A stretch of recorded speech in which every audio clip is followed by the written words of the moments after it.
Karena begitu besar kasih Allah akan dunia ini sehingga Ia telah mengaruniakan anaknya yang tunggal, supaya setiap orang yang percaya kepadanya tidak binasa, melainkan beroleh hidup yang kekal. Kita mengamini firman Tuhan ini di dalam Yohanes 3 ayat 16, karena kecintaan Tuhan Yesus kepada kita sehingga kita boleh merayakan momen Natal di tahun ini. Secangkir teh Miss Diana kali ini akan berbicara tentang memaknai Natal di tengah pandemi COVID-19. Tamu kita kali ini Bapak Pendeta Yandi Manobe STH.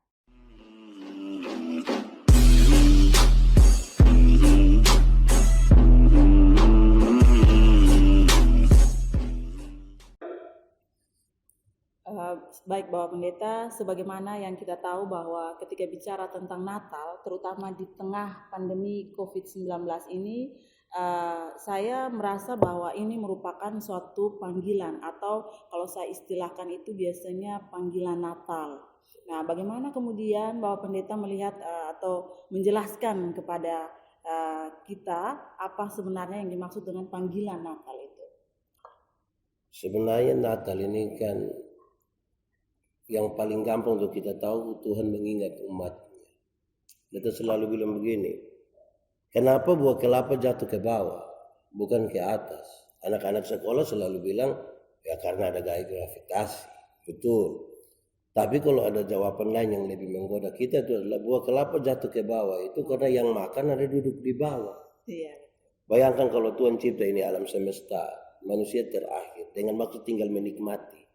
Tapi ternyata Tuhan lupa menciptakan gaya gravitasi. Semua kelapa jatuh ke atas. Maka sengsaralah kita. Jadi karena itu Natal itu dimulai dari Tuhan mengingat umat. Kita manusia ini kan berdosa semua. Ketika kita berdosa ini siapa yang berani dipaksa Tuhan datang untuk selamatkan? Tidak bisa, tidak ada. Karena itu Tuhan berkenan untuk merendahkan diri. Jadi sama dengan manusia dalam segala sesuatu kecuali dosa. Supaya dia yang tidak berdosa ini menanggung segala hukuman atas dosa kita. Dan karena itu kita menjadi bebas. Ini panggilan yang sesungguhnya. Ya baik Bapak Pendeta, menarik ketika Bapak Pendeta menjelaskan bahwa panggilan Natal yang sesungguhnya bahwa Tuhan mengingat manusia. Nah pertanyaan saya lanjutan Bapak Pendeta, ketika Tuhan mengingat manusia maka manusia pun kemudian akan melakukan suatu hal. Dalam hal ini ada kepedulian yang harus kita lakukan atau kita buat terhadap sesama umat manusia. Nah, menurut Bapak Pendeta kira-kira bentuk kepedulian seperti apa yang kemudian bisa kita berikan kepada sesama kita?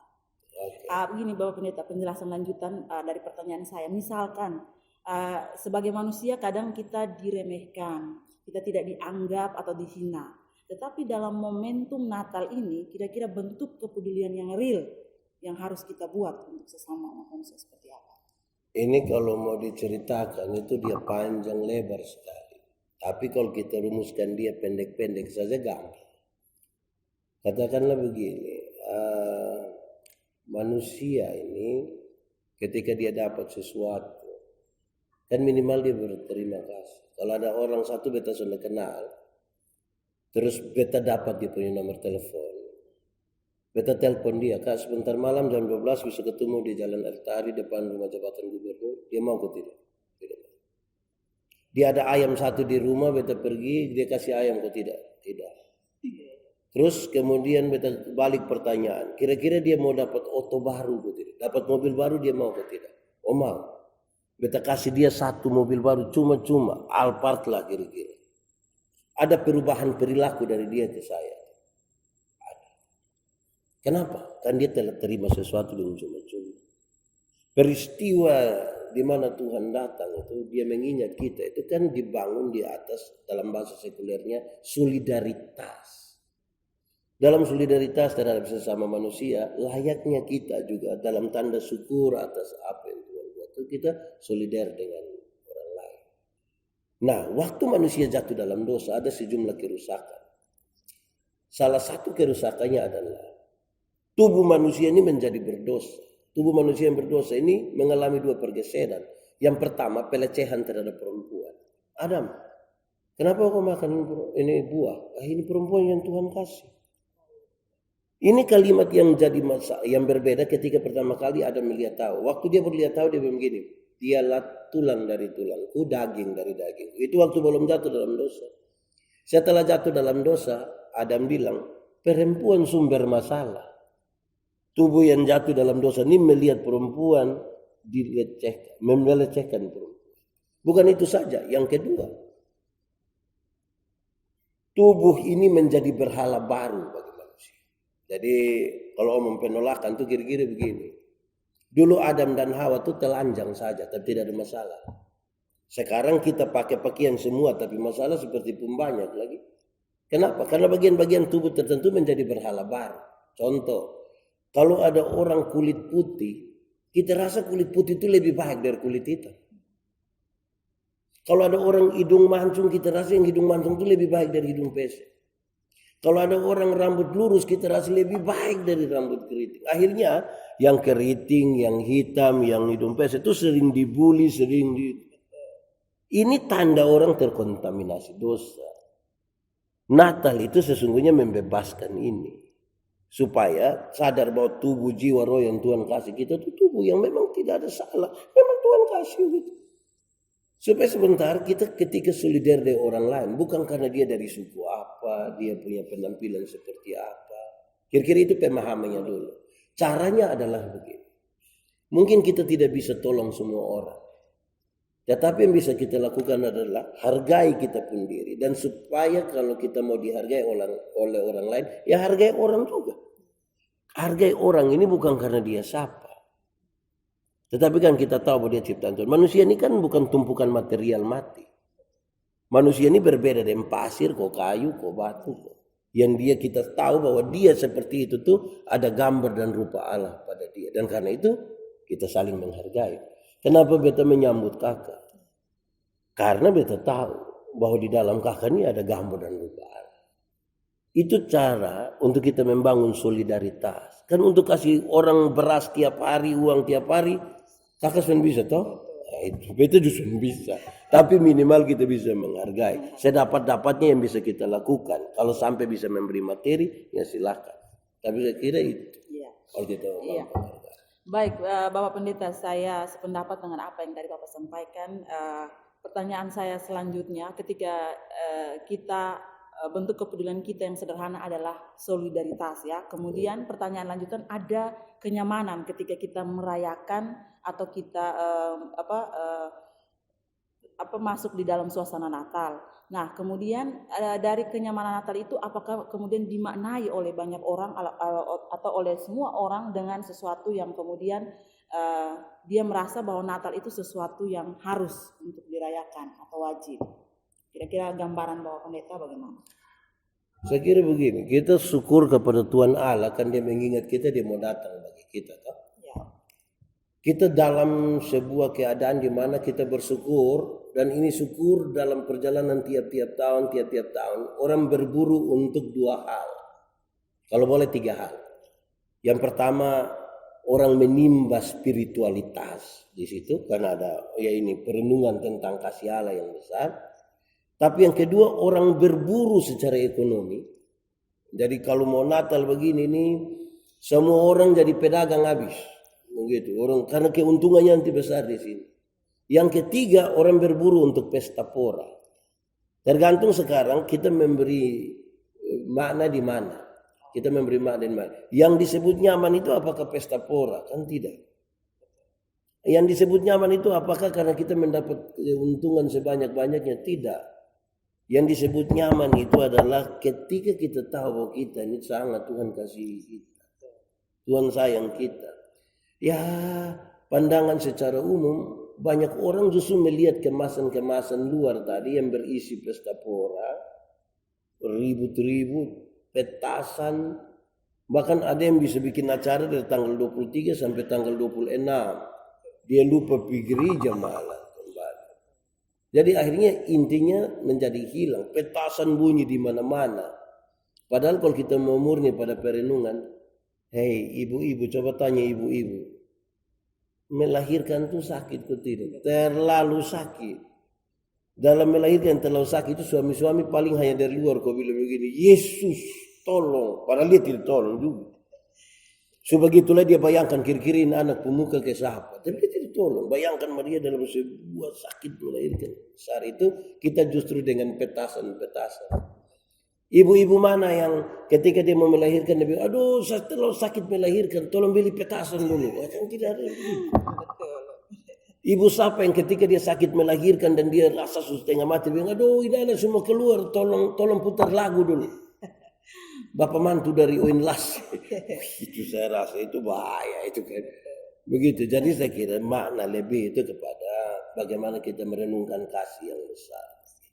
Dia mau turun untuk menolong kita. Itu hal yang saya kira begitu luar biasa. Kira itu. Baik Bapak Pendeta, hal ini juga kemudian mengantar pada pemahaman saya bahwa memaknai Natal itu suatu kenyamanan di mana kita memiliki pemahaman tentang kasih yang besar.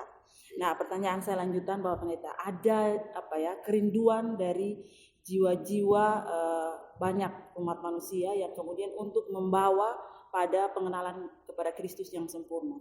Tetapi dalam perjalanan itu banyak sekali tantangan yang mereka terima. Terutama saya lihat kecenderungan kaum milenial ya. Mereka juga ingin untuk kemudian bagaimana terlibat di dalam membawa jiwa-jiwa kepada Tuhan, tetapi banyak tantangan yang mereka hadapi. Bagaimana kemudian pendapat Bapak Pendeta atau mungkin apa tips bagi mereka sehingga mereka juga kemudian memiliki pemahaman yang baik tentang ini di momen Natal ini?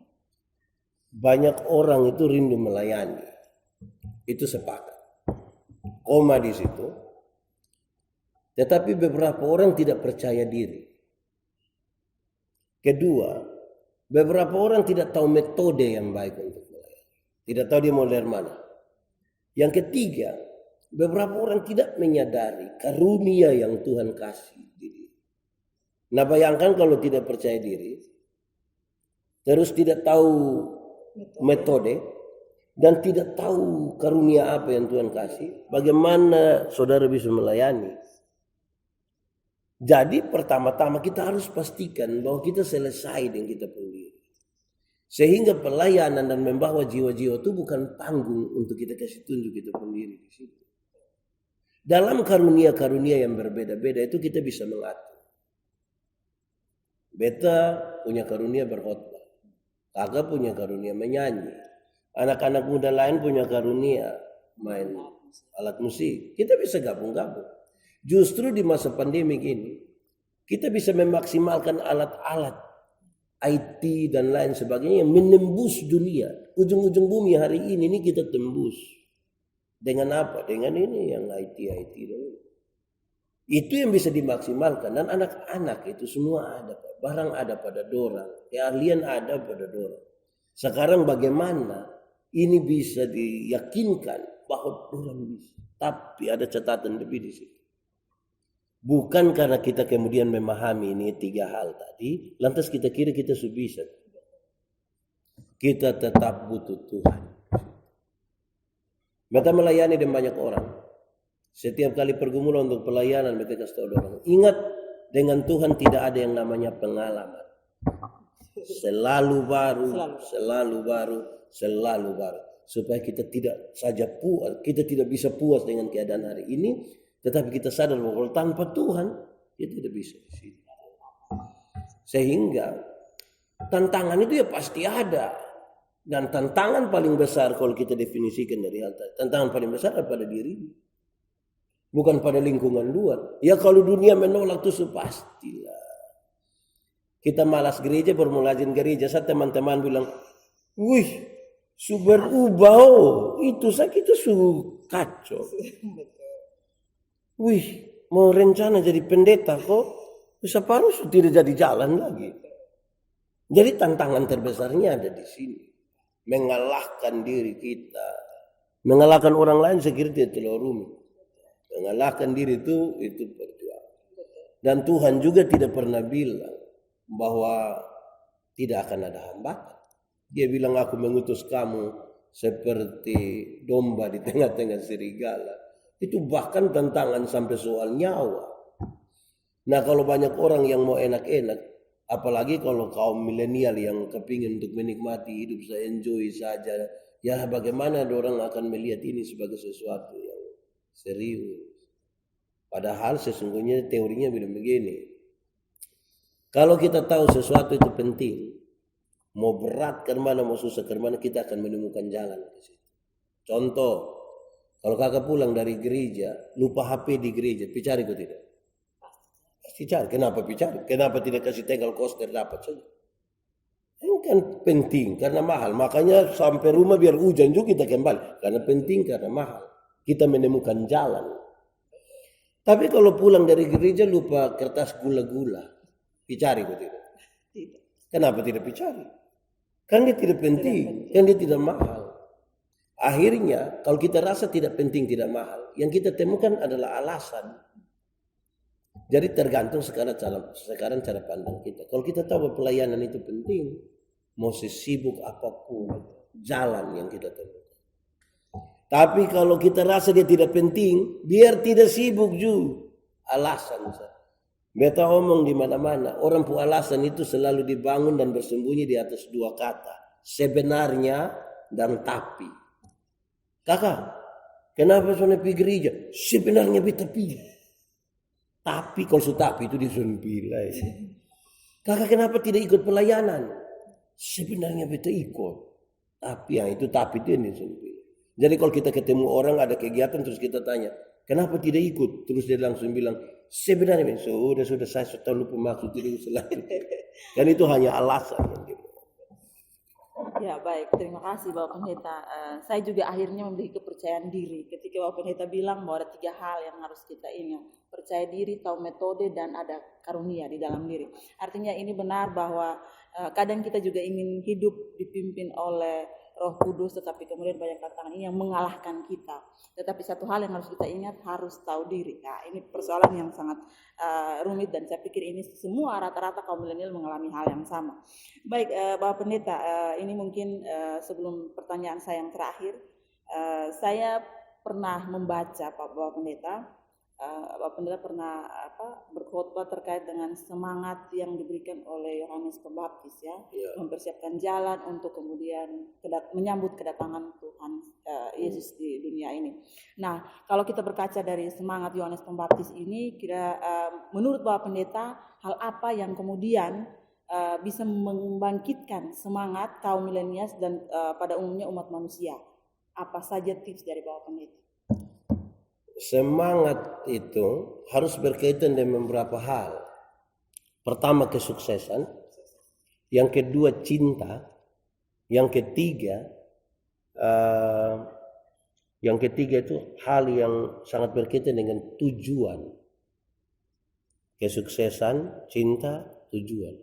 Sukses itu orang-orang pintar bilang begini, sukses itu orang yang tahu dia datang dari mana, mau menuju ke mana, pergi dengan cara apa, itu sukses. Yang kedua cinta. Cinta itu membuat orang bisa melangkah melewati batas. Kau pernah bercinta? Orang lain sudah ngantuk setengah mati, kau ada setengah mati dengan itu sampai jam 3. Melewati batas. Orang tua dulu menggambarkan lautan api seberang karena cinta. Coba kalau kaki terbakar tapi seberang. Orang tua dulu bilang kalau cinta sudah melekat itu tai kambing saja rasa coklat. Jadi cinta membuat orang bisa melangkah melewati batas. Jadi ada tantangan, ini cinta. Yang ketiga itu tujuan. Kalau kita punya tujuan ada di sana, ada hal yang mengganggu kita untuk tidak sampai tujuan berdasarkan cinta dan kesuksesan tadi. Kita mungkin akan melupakan hal-hal kecil yang tidak terlalu urusan yang ini kan kita. Semangatnya ada di situ. Kita ini pelayanan, tujuan kita apa?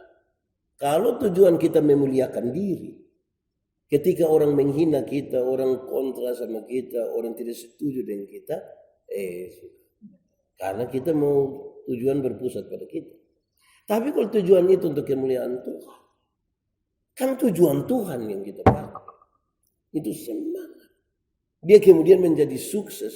Dan dia tahu saya tahu arah ini cara yang saya harus pakai ini. Dan dengan cinta itu semua. Simon Petrus. Tuhan bilang engkau menjadi penjala manusia. Kalau Tuhan suruh dia jala ikan tanpa suruh dia pergi sendiri. Tapi ketika suruh dia menjala manusia, dia butuh cinta terhadap tanggung jawab yang baru. Itu cinta itu yang bisa buat dia mengeksplor ini semua yang ada pada dia. Bisa buat dia melakukan banyak sekali yang mungkin dia sendiri tidak duga dia bisa, karena cinta itu. Ya, baik Bapak Pendeta. Saya sepakat Bapak Pendeta, luar biasa pemahaman yang Bapak Pendeta berikan. Ada tujuan, ada kesuksesan, ada cinta. Itu tips yang diberikan kepada kaum milenial. Dan terakhir dari pertanyaan saya Bapak Pendeta, di dalam masa pandemi ini kira-kira hal sederhana yang bisa dilakukan oleh anak-anak milenial saat ini dalam merayakan hari Natal. Sederhana saja Bapak Pendeta. Dulu sebelum pandemi, orang suka WA, suka SMS, suka BBM, dulu tulis bilang, walau tangan tak berjabat, mata tak melihat, apalah, jangan ngomong lah kira-kira begitu. Tapi menunjuk kepada ucapan, doa, harapan, gitu kan. Tetapi kalau kita mau tanya apa yang bisa dilakukan oleh anak muda, sebenarnya bisa. Satu, dalam soal ibadah misalnya. Yang terbatas ini kan masih bisa dilakukan. Yang terbatas masih bisa dilakukan. Kan yang paling dijaga itu adalah kerumunan yang sembarang dan sentuhan. Kalau itu bisa dikelola, kan kita bisa lakukan tanpa pesta, bahkan tanpa makan minum sekalipun. Itu pertama. Kedua, bisa saja kita lakukan hal-hal yang memberi pengaruh positif kepada orang. Jadi kakak orang ada acara apa begitu, tinggal dibagikan saja. Mana mungkin tidak ada yang mengikuti. Tak, pasti ada yang nonton, ada yang lihat, ada yang merasa diberkati. Dan pengalaman itu boleh tanya di siapapun. Orang tahu, dulu saya hanya lepas punya kesaksian yang banyak sekali. Ketika video-video khotbah yang orang pakai di apa itu banyak kok yang merasa diberkati sekali. Termasuk saya. Nah, karena itu, ya sebenarnya bisa dilakukan. Tapi selama ini pola yang kita bangun tuh pola huru-hara. Pesta, anak-anak dong tiap malam sebelum 24, sebelum 31 itu mereka cari knalpot racing tuh. Jadi kita berusaha untuk melakukan yang itu. Akhirnya sesungguhnya dia pemakna yang utamanya menjadi hilang. Kira begitu. Baik Bapak Pendeta, terima kasih Bapak Pendeta. Kesimpulan akhir dari perbincangan saya dengan Bapak Pendeta pada saat ini, saya ada dua hal yang harus kita lakukan sebagai milenial. Yang pertama, merayakan Natal itu yang utamanya adalah Tuhan sebagai pusatnya, bukan diri manusia yang menjadi Tuhan. Kemudian yang kedua adalah melakukan hal yang positif, berbagi dengan sesama. Mungkin dari saya itu saja Bapak Pendeta. Terima kasih. Shalom. Tuhan memberkati. Saya Miss Diana beserta seluruh kru secangkir teh Miss Diana mengucapkan selamat Natal 2020 dan tahun baru 2021. Semoga damai Natal menyertai kita semua.